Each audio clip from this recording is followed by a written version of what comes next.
Praise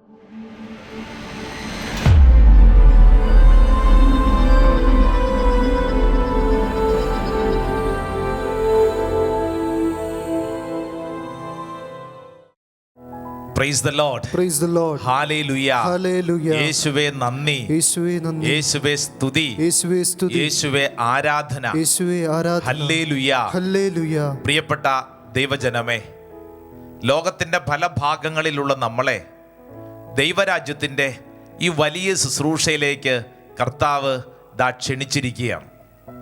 നമുക്ക് ഒരുമിച്ച് ഈ ശുശ്രൂഷയിൽ പങ്കെടുത്ത് അഭിഷേകം സ്വീകരിക്കാം. നമ്മളെല്ലാവരും ഈ ശുശ്രൂഷയിൽ പങ്കെടുക്കുന്നത് പലവിധ ജീവിത നിയോഗങ്ങളോടുകൂടിയാണ്. കാരണം പലതരത്തിലുള്ള ഭാരങ്ങൾ നമ്മുടെ എല്ലാവരുടെ ഉള്ളിലുണ്ട്. ഈ ശുശ്രൂഷയിൽ പങ്കെടുക്കുമ്പോൾ കർത്താവ് നിന്റെ ജീവിതത്തിൻ്റെ കൃത്യമായ ഭാരത്തിലേക്ക് ഇടപെടാൻ ആഗ്രഹിക്കുകയാണ്. കണ്ണുകളടച്ച് കരങ്ങൾ കൂപ്പി നമ്മുടെ ജീവിതത്തിൻ്റെ നിയോഗങ്ങൾ സമർപ്പിക്കുക. നീന്ത് കടന്നു പോകുന്ന ഭാരം അതേതാണോ അത് സമർപ്പിച്ച് പ്രാർത്ഥിക്കുക. മനസ്സിൻ്റെ ആകുലതയും ദുഃഖവും സമർപ്പിച്ച് പ്രാർത്ഥിക്കുക. ഒറ്റപ്പെട്ട അവഗണനയുടെ അനുഭവങ്ങളെ സമർപ്പിച്ച് പ്രാർത്ഥിക്കുക. കർത്താവേ, ഈ ശുശ്രൂഷ സമയത്ത് എൻ്റെ മേൽ അത്ഭുതകരമായി ഇടപെടണമേ. ദൈവത്തിൻ്റെ ആത്മാവേ, പരിശുദ്ധാത്മാവേ, എന്നിൽ പ്രവർത്തിക്കണമേ. നമുക്കെല്ലാവർക്കും ചേർന്ന് ഈ ഗാനത്തിൻ്റെ ഈരടികൾ പാടി നമുക്കെല്ലാവർക്കും പ്രാർത്ഥിക്കാം. പരിശുദ്ധാത്മാവേ, പരിശുദ്ധാത്മാവേ, അത്ഭുതകരമായൊരു ദൈവീക ഇടപെടൽ എന്നിൽ സംഭവിക്കണമേ. ചേർന്ന് നമുക്കെല്ലാവർക്കും പാടി നമുക്ക് പ്രാർത്ഥിക്കാം.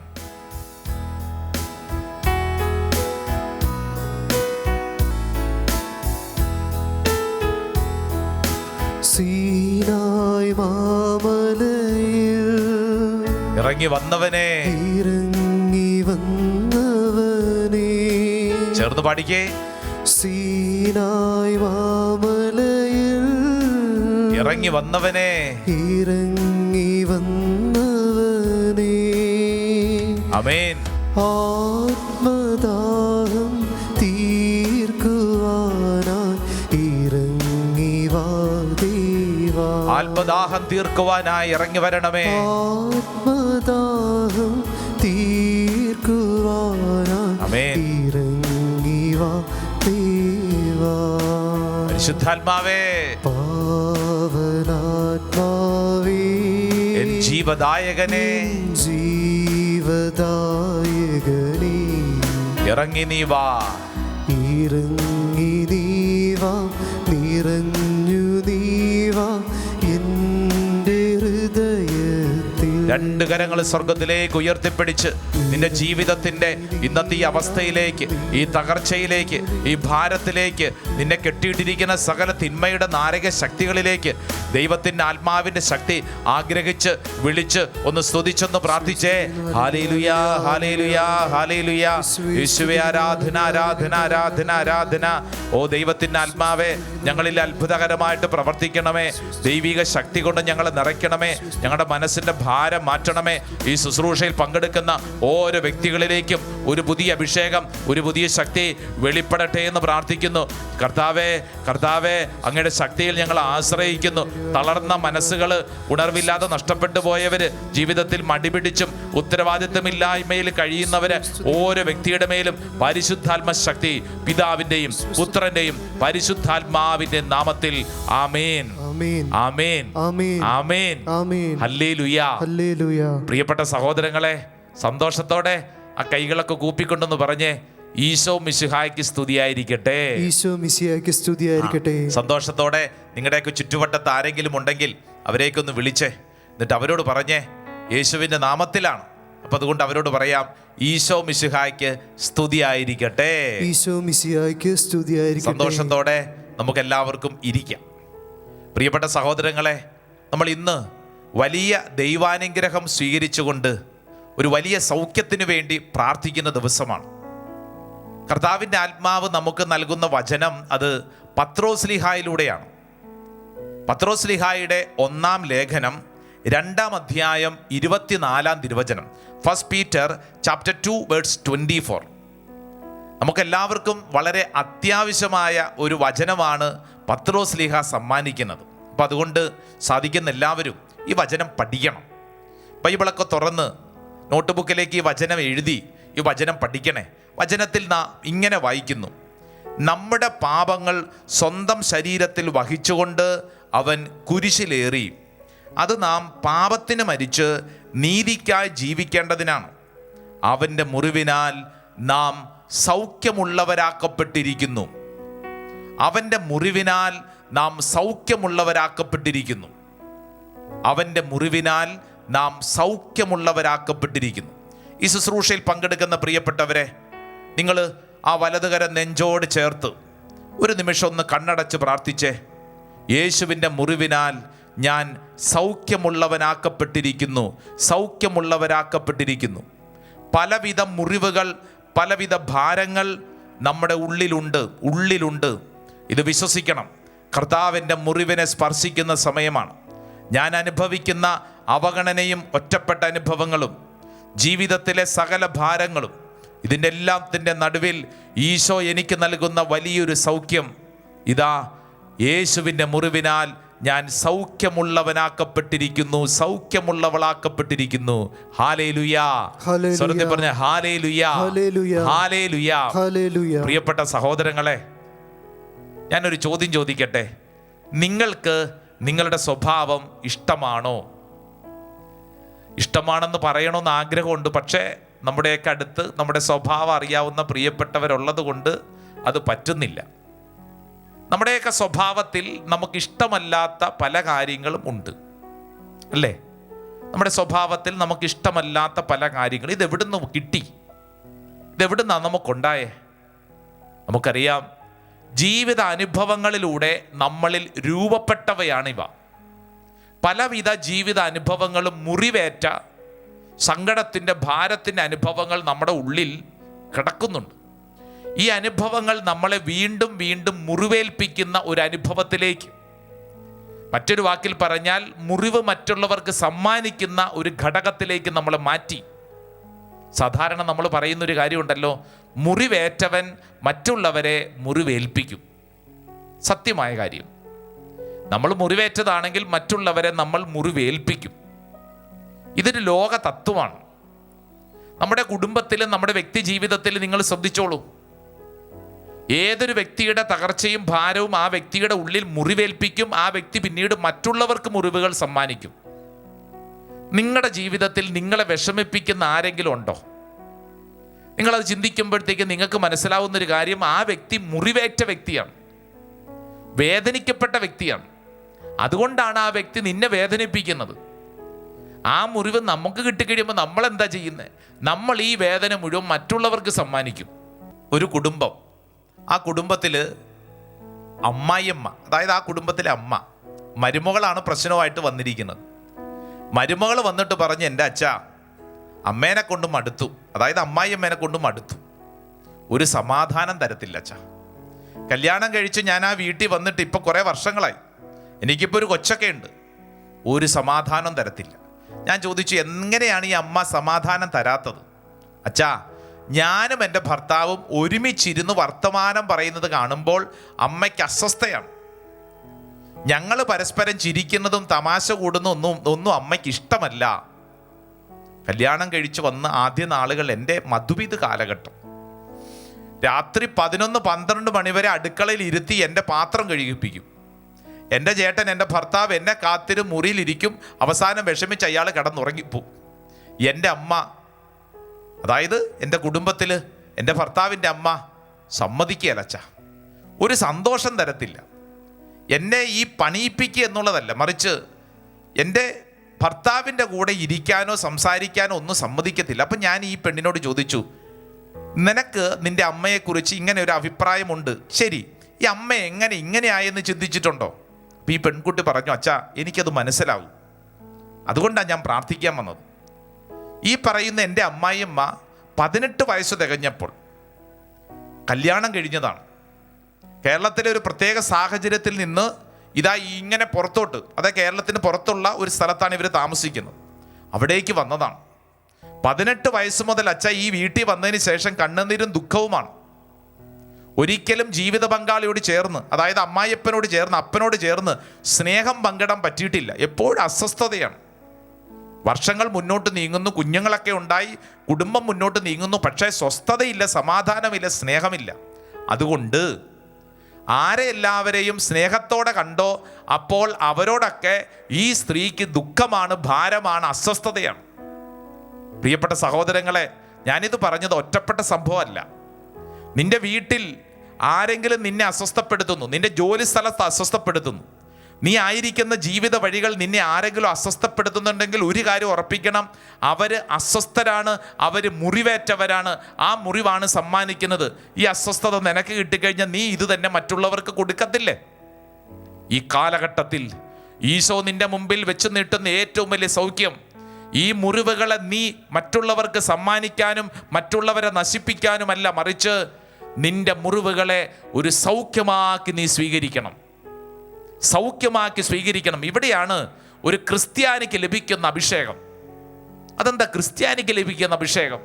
പ്രിയപ്പെട്ടവരെ, യേശു നിന്റെ മുമ്പിൽ നിൽക്കുമ്പോൾ നിനക്ക് മനസ്സിലാവുന്നൊരു കാര്യം, യേശു നിന്നേക്കാൾ അധികം വേദനയേറ്റവനാണ്, മുറിവുകളേറ്റവനാണ്, സങ്കടത്തിലൂടെ കടന്നുപോയവനാണ്.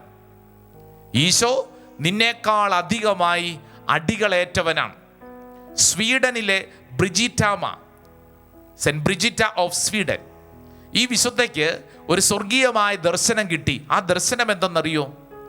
കുരിശിൽ കിടക്കുന്ന ഈശോ സംസാരിക്കുന്നതായിട്ടാണ്. ഈ ബ്രിജിറ്റാമ ഈശോയോട് ചോദിക്കുന്നു, ഈശോയെ, നീ കുരിശുമരണത്തിൽ എത്ര മുറിവുകളാണ്, എത്ര അടികളാണ് നീ ഏറ്റത്? ബ്രിജിറ്റാമയുടെ മുമ്പിൽ ഈശോയുടെ സ്വർഗീയ ദർശനം എന്താ പഠിപ്പിച്ചെന്നറിയോ? 5430 നമ്മളൊന്ന് ചിന്തിച്ചേ, 5430 അടികൾ ഏറ്റുവാങ്ങി ഈശോ കുരിശിൽ കിടക്കുന്നത്. ഈശോയുടെ ശരീരം മുഴുവൻ മുറിവുകളാണ്. ഈശോയുടെ ശരീരം മുഴുവൻ ഈ അടികളേറ്റതിൻ്റെ പാടുകളാണ്. 5430 അടികൾ. ബ്രിജിറ്റാമ്മയോട് ഈശോ കൊടുത്ത ആ വലിയ ദർശനത്തിനെ കുറിച്ച് പിന്നീട് 15 തരത്തിലുള്ള പ്രാർത്ഥനാ ശൈലികൾ, യേശുവിൻ്റെ മുറിവുകളെ ധ്യാനിക്കുന്ന സുന്ദരമായ പ്രാർത്ഥനകളൊക്കെ ബ്രിജിറ്റാമ്മ ശേഖരിച്ച് ദൈവജനത്തിന് സമ്മാനിച്ചിട്ടുണ്ട്.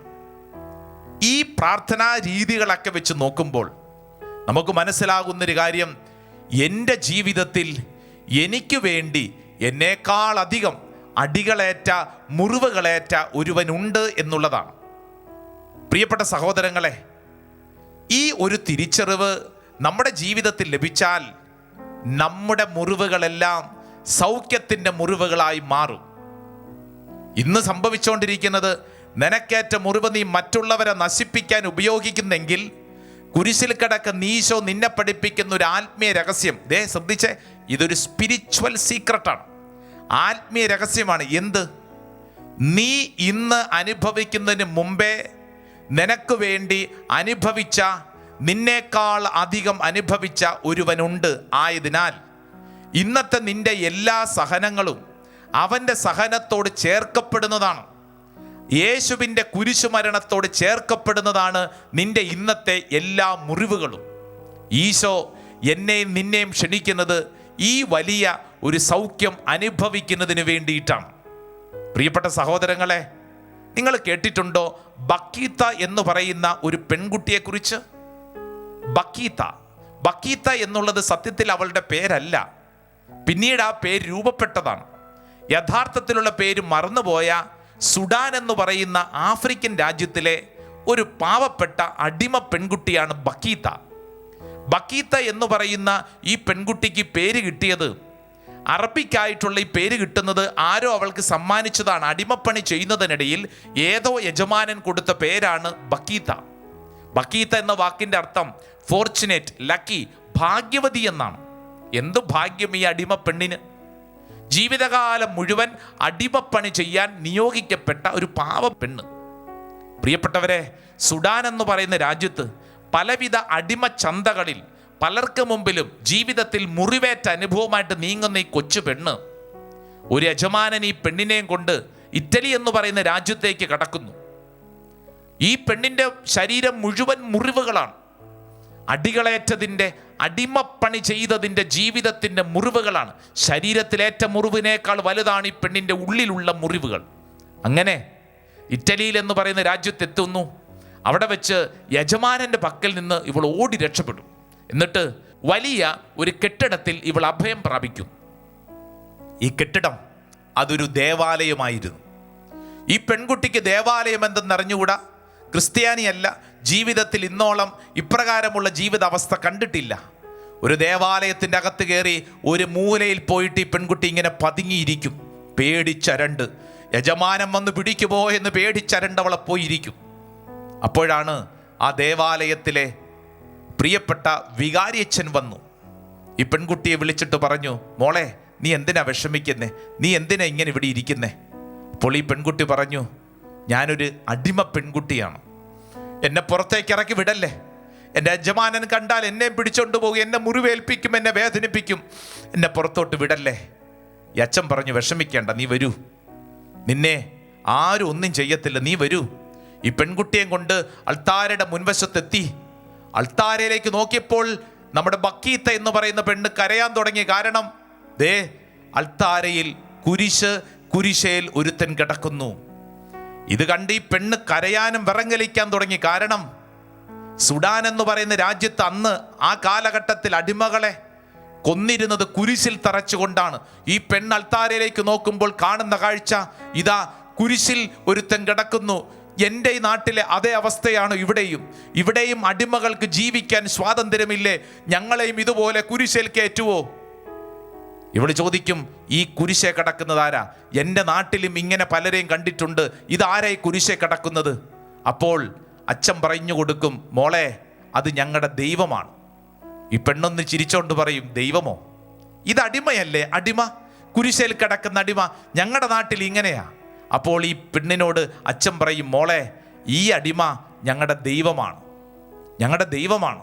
ഈ പെണ്ണ് നോക്കുമ്പോൾ ആ ശരീരം മുഴുവൻ അടിപ്പാടുകളാണ്. ഈ അച്ഛൻ പറഞ്ഞു കൊടുക്കും, മോളെ 5340 അടികളേറ്റ് കിടക്കുന്നവനാണിവൻ, അത്രമേൽ മുറിവേറ്റവനാണ്. ഈ ബക്കീത്ത എന്ന് പറയുന്ന പെണ്ണ് ഈ അൾത്താരയിലേക്ക് നോക്കി കുരിശുരൂപത്തെ നോക്കി നിൽക്കുമ്പോൾ ആ കുരിശുരൂപം ഇവളോട് സംസാരിച്ചു, എന്നേക്കാളും അടികളേറ്റവനാണ് ഈ കുരിശേൽ കിടക്കുന്നവൻ. ഈ കിടക്കുന്നവന്റെ ജനനം ദാരിദ്ര്യത്തിന്റെ അങ്ങേയറ്റം, കാലിത്തൊഴുത്തിലാ ജനിച്ചത്. എൻ്റെ ജീവിതത്തിൽ എനിക്ക് കിടക്കാനും വളരാനും എവിടെയെങ്കിലുമൊക്കെ ഒരു വീടെങ്കിലും കിട്ടിയിട്ടുണ്ട്, അതുപോലുമില്ല. ഈ കുരിശിൽ കിടക്കുന്നവൻ ഇതാ കല്ലറയിൽ അടക്കം ചെയ്യപ്പെട്ടപ്പോൾ വാടകയ്ക്കെടുക്കപ്പെട്ട ആരുടെയോ ഒരു സ്ഥലത്താണ് അടക്കം ചെയ്യപ്പെട്ടത്. എന്ന് പറഞ്ഞാൽ ജീവിത കാലഘട്ടത്തിൽ തലചായ്ക്കാൻ ഇടമില്ലാതെ ജീവിതത്തിൽ അത്രമേൽ അവഗണനയും ഭാരവും ദാരിദ്ര്യവും അനുഭവിച്ചവനാണ് ഈ കുരിശിൽ കിടക്കുന്നവൻ. ഈ പെണ്ണിന് മനസ്സിലായി, എന്നേക്കാളും അടികളേറ്റവൻ, എന്നേക്കാളും ജീവിതത്തിൽ ദാരിദ്ര്യത്തിലൂടെ കടന്നു പോകുന്നവൻ. സങ്കീർത്തകനായ ദാവീദ് പഠിപ്പിക്കും, സങ്കീർത്തനം 34:5 ബുക്ക് ഓഫ് സാം ചാപ്റ്റർ 34:5, അവനെ നോക്കിയവർ പ്രകാശിതരായി, യേശുവിനെ നോക്കിയവർ പ്രകാശിതരായി. ആ ബക്കീത്ത എന്ന് പറയുന്ന പെണ്ണ് അൾത്താരയിലേക്ക് നോക്കി കുരിശുരൂപം കണ്ട് വിശുദ്ധി പ്രാപിച്ചു, ജീവിതം വഴിമാറ്റപ്പെട്ടു. പ്രിയപ്പെട്ടവരെ, ആഫ്രിക്കയിൽ നിന്നുള്ള ആദ്യത്തെ വിശുദ്ധയാണ് ഈ ബക്കീത്ത. ഈ ബക്കീത്ത പിന്നീട് ഒരു സന്യാസ സഭയിൽ ചേർന്നു. ജോസഫീൻ ബക്കീത്ത എന്ന് പറയുന്ന ഒരു വിശുദ്ധയായിട്ട് പിന്നീട് മാറ്റപ്പെട്ടു, ഒരു സന്യാസ സഭയ്ക്ക് രൂപം കൊടുത്തു. അങ്ങനെയുള്ള ആഫ്രിക്കൻ വംശജയായ ഈ ബക്കീത്ത ഈ ശുശ്രൂഷ സമയത്ത് എന്നോടും നിന്നോടും പഠിപ്പിക്കുന്നൊരു കാര്യം, നീ ഇന്ന് അനുഭവിക്കുന്ന വേദനയുടെ അങ്ങേയറ്റം അനുഭവിച്ച ഒരുവനുണ്ട്. നീ അവഗണിക്കപ്പെട്ട വ്യക്തിയാണോ? ഈശോ അത്രമേൽ അവഗണിക്കപ്പെട്ടവനാണ്. നീ ജീവിതത്തിൽ ദാരിദ്ര്യം അനുഭവിക്കുന്നുണ്ടോ? അങ്ങേയറ്റം ദാരിദ്ര്യം അനുഭവിച്ചവനാണ് ഈശോ. നീ ജീവിതത്തിൽ മറ്റുള്ളവരുടെ മുമ്പിൽ ഇല്ലാ കഥകളുടെ മുമ്പിൽ നാണം കെടുന്നുണ്ടോ? ഇതാ ഈശോ അങ്ങനെ കടന്നു പോയവനാണ് എന്ന് പറഞ്ഞാൽ നിന്റെ ജീവിതത്തിലെ ഏതു വേദനയും യേശുവിനോട് ചേർത്ത് വെച്ചാൽ അത് അനുഗ്രഹത്തിൻ്റെതായിട്ട് മാറും. അതുകൊണ്ടാണ് ഹെബ്രായ ലേഖനം 4-ാം അധ്യായം അതിൻ്റെ 15-16 പഠിപ്പിക്കുന്നു, നമ്മുടെ ബലഹീനതകളിൽ നമ്മോടൊത്ത് സഹതപിക്കാൻ കഴിയാത്ത ഒരു പ്രധാന പുരോഹിതനല്ല നമുക്കുള്ളത്, പിന്നെയോ ഒരിക്കലും പാപം ചെയ്തിട്ടില്ലെങ്കിലും എല്ലാ കാര്യങ്ങളിലും നമ്മെപ്പോലെ തന്നെ പരീക്ഷിക്കപ്പെട്ടവനാണവൻ, ആയതിനാൽ വേണ്ട സമയത്ത് കരുണയും കൃപയും ലഭിക്കുന്നതിനായി നമുക്ക് പ്രത്യാശയോടെ കൃപാവരത്തിൻ്റെ സിംഹാസനത്തെ സമീപിക്കാം. പ്രിയപ്പെട്ട സഹോദരങ്ങളെ, ഈശോയ്ക്ക് നിന്റെ കുറവുകൾ അറിയാം. ഈശോ നിന്റെ ജീവിതത്തിൽ ഇടപെടുന്നു, നിന്റെ മുറിവുകളെ സൗഖ്യപ്പെടുത്തുന്നു. ആ വലിയ ആഗ്രഹത്തോടുകൂടെ മുട്ടുകുത്തി ആരാധനയിൽ പങ്കെടുത്ത് നമുക്ക് പ്രാർത്ഥിക്കാം. അവൻ്റെ മുറിവിനാൽ നമ്മൾ സൗഖ്യപ്പെട്ടിരിക്കുന്നു. ആമേൻ.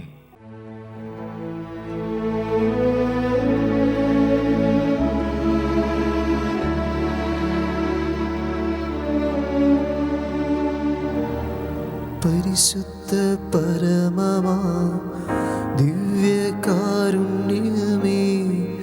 എന്നുമെന്നും അങ്ങേക്കാരാധന.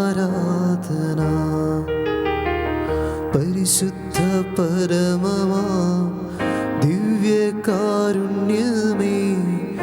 എന്നുമെന്നും അങ്ങേക്കാരാധന. പരിശുദ്ധ പരമമാ ദിവ്യകാരുണ്യമേ, എന്നുമെന്നും അങ്ങേക്കാരാധന.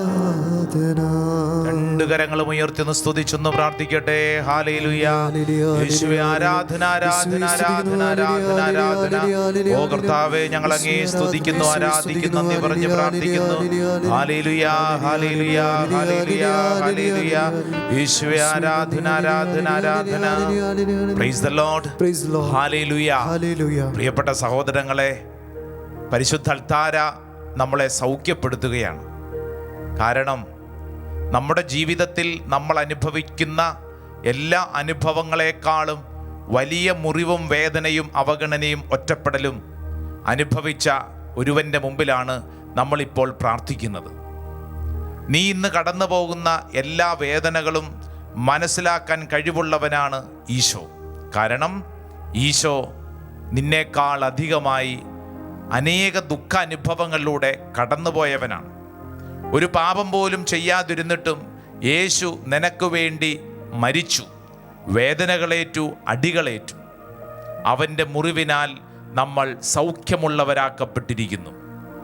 കരങ്ങൾ കൂപ്പി കണ്ണുകളടച്ച് നീ ഇന്ന് അനുഭവിക്കുന്ന വേദന, വിഷമം, ഒരുപക്ഷെ ചില കാര്യങ്ങൾ ഓർത്തിട്ട് ഉറക്കം കിട്ടാത്ത അവസ്ഥ, എന്നാലും അവരെന്നോട് ഇങ്ങനെ പെരുമാറിയല്ലോ എന്നുള്ളൊരു ചിന്ത, അവഗണിക്കപ്പെട്ടു, ഞാൻ ഒറ്റപ്പെട്ടു, കഴിവില്ലാത്തവനെന്നും ഗുണമില്ലാത്തവനെന്നും പറഞ്ഞ് എന്നെ മാറ്റി നിർത്തി എന്നുള്ള വിഷമം. എൻ്റെ പ്രിയപ്പെട്ട സഹോദരങ്ങളെ, എന്താണോ നിൻ്റെ വിഷമം, ആ വിഷമം കുരിശോട് ചേർത്ത് വെച്ച് പ്രാർത്ഥിക്കുക. ഇതാ നിനക്ക് സൗഖ്യവും കൃപയും ലഭിക്കുന്ന സമയമാണ്. കണ്ണുകളടച്ച് നീ മുമ്പിൽ കാണേണ്ട ചിത്രം, കുരിശിൽ കിടക്കുന്ന ഈശോ ഇതാ നിന്നെ തൻ്റെ കുരിശിൽ നിന്നൊഴുകുന്ന രക്തത്താൽ നിന്നെ കഴുകുന്ന സമയമാണ്. ഈശോ നിന്നെ സൗഖ്യപ്പെടുത്തുകയാണ്. നിന്റെ മുറിവുകളെ തിരുമുറിവുകളാക്കി മാറ്റുകയാണ്. നീ മറ്റുള്ളവർക്ക് മുറിവുകൾ ഏൽപ്പിക്കാനല്ല, മറിച്ച് നീ മറ്റുള്ളവരെ സൗഖ്യപ്പെടുത്താനുള്ളൊരു വ്യക്തിയാണ്. ഇതാ നീ സൗഖ്യം സ്വീകരിക്കുന്ന സമയമാണ്. കരങ്ങൾ കൂപ്പി കണ്ണുകളടച്ച് ഓരോ വ്യക്തിയും ആഗ്രഹിക്കണം, തിരുരക്തത്താൽ എന്നെ കഴുകണമേ, തിരുനാഥ എന്നെ പൂർണ്ണമായി, യേശുവിൻ്റെ രക്തം എൻ്റെ മുറിവുകളെ കഴുകട്ടെ. വിശ്വസിക്കുന്നു, ഏറ്റെടുക്കുന്നു. ചേർന്ന് എല്ലാവരും പാടിയൊന്ന് പ്രാർത്ഥിക്കട്ടെ. തിരുരക്തത്താലെ കഴുകണമേ, തിരുനാഥ എന്നെ പൂർണ്ണമായി. തിരുരക്തത്താലെ കഴുകിടേണമേ, തിരുനാഥ എന്നെ പൂർണ്ണമായി. ചേർന്ന് തിരുരക്തത്താലെ കഴുകിടേണമേ, തിരുനാഥ എന്നെ പൂർണ്ണമായി. ഈ ശുശ്രൂഷ സമയത്ത് കർത്താവ് നിന്നെ സൗഖ്യപ്പെടുത്തുമ്പോൾ നിന്റെ മനസ്സിലെ മുറിവുകളെല്ലാം, നീ അമ്മയുടെ ഉദരത്തിലായിരുന്ന കാലഘട്ടത്തിൽ നീ അനുഭവിച്ച ഓരോ അനുഭവങ്ങളും നിനക്കറിഞ്ഞുകൂടാ. നിന്റെ അമ്മയും അപ്പനും നിനക്ക് വേണ്ടി ഏറ്റെടുത്ത സഹനങ്ങൾ നിനക്കറിഞ്ഞുകൂടാ. അത്രമേൽ അവർ നിനക്ക് വേണ്ടി ത്യാഗം സഹിച്ചിട്ടുണ്ട്. ആ കാലഘട്ടത്തിൽ അമ്മ അനുഭവിച്ച അനേകം മുറിവുകളും സങ്കടങ്ങളും ഭാരങ്ങളും ദാരിദ്ര്യമെല്ലാം നിന്റെ ഉള്ളിൽ ഭയങ്കര വിഷമങ്ങളായിട്ട് മാറിയിട്ടുണ്ട്. നീ പോലും അറിയാതെ ഇന്ന് നിന്റെ സ്വഭാവത്തിൽ കടന്നു വന്നിട്ടുണ്ട്. യേശുവേ, നിന്റെ രക്തത്താൽ എന്നെ കഴുകണമേ. ചേർന്നെല്ലാവരും പാടി പ്രാർത്ഥിച്ചേ. തിരുരക്തത്താലെ കഴുകിടേണമേ, തിരുനാഥ എന്നെ പൂർണ്ണമായി. തിരുരക്തത്താലെ യേശുവേ കഴുകിടേണമേ തിരുനാഥാ എന്നെ പൂർണ്ണമായി. ഈ നിമിഷം കണ്ണടച്ച് പ്രാർത്ഥിക്കുമ്പോൾ പ്രത്യേകിച്ച് ജനിച്ച വീടിന്റെ പശ്ചാത്തലങ്ങൾ, ഒരുപക്ഷെ അവരൊരു കുഞ്ഞിനെ പ്രതീക്ഷിച്ചിരുന്നുവോ? നമുക്കറിഞ്ഞുകൂടാ. എന്തു തന്നെയാണെങ്കിലും വചനം പഠിപ്പിക്കുന്നുണ്ടല്ലോ. ജെറമിയ പ്രവചനം 1:5, മാതാവിന്റെ ഉദരത്തിൽ നീ രൂപം കൊള്ളുന്നതിന് മുമ്പേ ദൈവം നിന്നെ അറിഞ്ഞു, വിശുദ്ധീകരിച്ചു, നിന്നെ ദൈവം തിരഞ്ഞെടുത്തു. നീ ആരു തന്നെയാണെങ്കിലും നിന്റെ ജീവിത അവസ്ഥയെ ദൈവത്തിന് അറിയാമെന്ന് പഠിപ്പിക്കുകയാണ്. നീ വിശ്വസിക്കുക. ഇന്ന വീട്ടിൽ ഇന്നയാളുടെ മകനായി മകളായി ജനിച്ചത് ഇത് ദൈവത്തിൻ്റെ പദ്ധതിയുടെ ഭാഗമാണ്. നിന്റെ വളർച്ചയുടെ ഓരോ ഘട്ടവും, നീ അനുഭവിച്ച ഓരോ വിഷമങ്ങളും ഭാരങ്ങളും, ഇപ്പോൾ ഈ അൾത്താരയുടെ മുമ്പിൽ നിൽക്കുമ്പോൾ എന്താണ് നിന്റെ മനസ്സിലുള്ളത്? ആരെങ്കിലുമൊക്കെ പറഞ്ഞ വാക്കുകളാണോ നിന്നെ വിഷമിപ്പിക്കുന്നത്? ആരെങ്കിലും നിന്നെ മാറ്റി നിർത്തിയതാണോ വിഷമിപ്പിക്കുന്നത്? വിചാരിച്ചതുപോലെ ജീവിതം അത്ര മംഗളകരമായില്ല. ചില ബന്ധങ്ങൾ നിന്നെ ഭാരപ്പെടുത്തുന്നുണ്ടോ? വിവാഹം ചെയ്യപ്പെട്ട അനേകരുണ്ടല്ലോ. ചിന്തിച്ചു നോക്കിക്കേ, നിന്റെ ഉള്ളിൽ എന്താണ് വിഷമം? ആഗ്രഹിച്ചൊരു ജീവിത പങ്കാളിയല്ല എന്നുള്ള വിഷമമുണ്ടോ? ഇതെങ്ങനെ ജീവിതത്തിൽ മുന്നോട്ട് നീങ്ങും? അത്രമേൽ ഞാൻ മുറിവേറ്റ വ്യക്തിയാണ്, അത്രമേൽ ഞാൻ സഹിക്കുന്നുണ്ടെന്ന് ചിന്തിക്കുന്നുണ്ടോ? ഇതാ കുരിശിൽ കിടക്കുന്ന ഈശോ പറയുന്നു, മകനെ മകളെ നീ വിഷമിക്കേണ്ട, നീ വിഷമിക്കേണ്ട. നീ കടന്നു പോകുന്ന അവസ്ഥ എനിക്ക് നന്നായി മനസ്സിലാകും. നിന്റെ മുറിവുകളെ ഇതാ ഈശോ അനുഗ്രഹമാക്കി സൗഖ്യമാക്കി മാറ്റുന്നു. യേശുവിനോട് പറ, യേശുവേ എൻ്റെ മുറിവുകളെ നിന്റെ കുരിശിൽ നിന്നൊഴുകുന്ന രക്തത്താൽ എന്നെ കഴുകണമേ. യേശുവേ ഇപ്പോൾ തന്നെ എന്നെ സൗഖ്യപ്പെടുത്തണമേ. ചേർന്ന് എല്ലാവരും പ്രാർത്ഥിക്കട്ടെ. തിരുരക്തത്താലെ കഴുകിടേണം തിരുനാഥാ എന്നെ പൂർണ്ണമായി.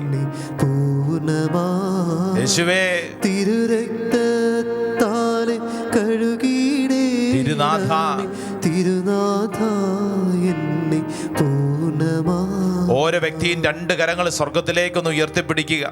ഈ നിമിഷങ്ങൾ വിശ്വസിച്ച് പ്രാർത്ഥിക്കുക. നിന്റെ മനസ്സിലുള്ള എല്ലാ മുറിവുകളും ഈശോയ്ക്ക് കൊടുക്കുക. ഒന്നും നീ മനസ്സിൽ വെച്ചോണ്ടിരിക്കാനല്ല, മറിച്ച് നിന്റെ കണ്ണുനീര് മനസ്സിലാക്കുന്ന, നിന്റെ അലച്ചിലുകളാൽ എണ്ണിയിട്ടുള്ള, നിന്റെ കണ്ണീർ കണം കുപ്പിയിൽ ശേഖരിച്ചിട്ടുള്ള സർവശക്തനായ ദൈവം ഈ അൾത്താരിൽ നിന്ന് നിന്നെ പഠിപ്പിക്കുകയാണ്. മകനെ മകളെ, നീ ആരുമായിക്കൊള്ളട്ടെ, നിന്റെ ജീവിതത്തിൻ്റെ തകർച്ച എത്ര വലുതോ ചെറുതോ ആയിക്കൊള്ളട്ടെ, നീ വിഷമിക്കേണ്ട. ഇതാ നിനക്കുമേൽ സൗഖ്യമുണ്ട്, നിനക്കുമേൽ സൗഖ്യമുണ്ട്. വിശ്വസിക്കുക.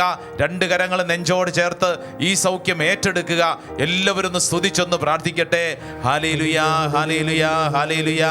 യേശുവേ ആരാധന, ആരാധന, ആരാധന, ആരാധന, ആരാധന.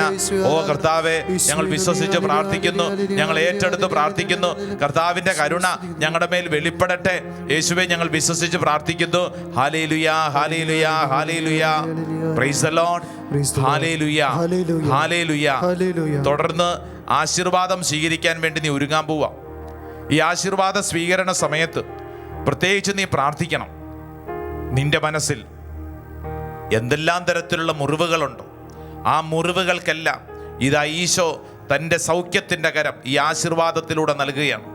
യേശുവേ എന്നെ സുഖപ്പെടുത്തണമേ, എൻ്റെ മുറിവുകളെ തിരുമുറിവുകളാക്കി മറ്റുള്ളവർക്ക് സൗഖ്യത്തിൻ്റെ ഇടമാക്കി മാറ്റണമേ. ആഗ്രഹത്തോടെ ഈ ആശീർവാദം നമുക്ക് സ്വീകരിച്ച് പ്രാർത്ഥിക്കാം. തിരുരക്തത്താലെ കഴുകിടേണമേ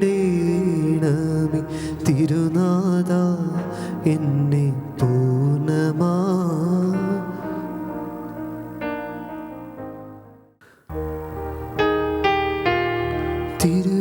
തിരുരക്തത്താലെ കഴുകിടേണമേ തിരുനാഥാ എന്നെ പൂർണ്ണമായി.